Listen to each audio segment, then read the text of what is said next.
Hi there. So, my experience with adolescent literature in the last few years, I have not had much.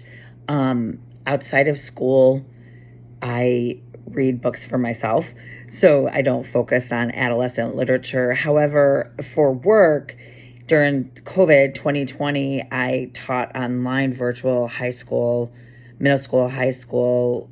I was a literacy specialist, and I focused on the Legends of the Erie on the Sea series, like the Malamander series with Thomas Taylor. I did that book study with my students, and I mean, it was a mystery. That's not my genre, but that's what they chose. So I learned a lot from them and experienced that series with them during COVID virtually when they showed up because it wasn't mandatory. So, but that was my experience as far as with adolescent, I guess, literature. And then, like I said, outside of school, I'm not really versed. That's why I'm taking this course, because I want to know what's going on in the adolescent world. And then the characters that I identified with when I was an adolescent, I read a lot of Judy Blume books. So Super Fudge is one of my favorite, again, showing my age.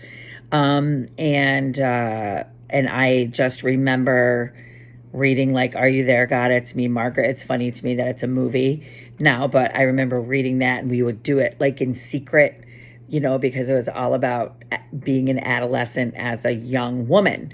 So it was like, oh my gosh, we can't talk about it, in front of the boys, or I didn't talk about it with my mom.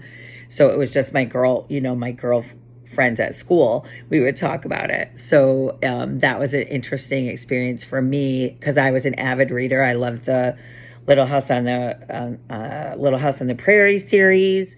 I remember reading that. I couldn't wait to check it out of the library in 5th and 6th grade. That was like a big series that I enjoyed. I even bought the box set when it came out. I have it in my classroom at school. Not many kids check it out. And then, could adolescent young adults be used as primary reading? Second, I would think that the final bullet, could adolescent young adult literature be used as primary reading in secondary classrooms? I would think so, because I did do that with the Malamander series and the Erie by the Sea series. I really was able to, like, on Teams, I could do the forms and we did quizzes, but I also, I love the vocabulary that we pulled out of it. I focused on vocabulary. I focused on, characters and themes and all the things that go with literature. And it was that's what I did for the summer. We focused on, there was 3 books, I believe, that we did. And we would read, I would read the chapters, record myself, post it, and then we would do discussions, kind of like what we're doing in this class. But I also did office hours where the students could engage and we could talk about the book. And they did show up sometimes, not often, but they did. And I mean, and it was, they definitely could speak to vocabulary that we discussed. They could speak to the themes of the story, the characters. We could do some foreshadowing. We could do some inferences. So I believe that it would be a valuable tool to have adolescent, literature be a part of primary reading in secondary classrooms, because I think that it would be a fun way to engage students to be readers.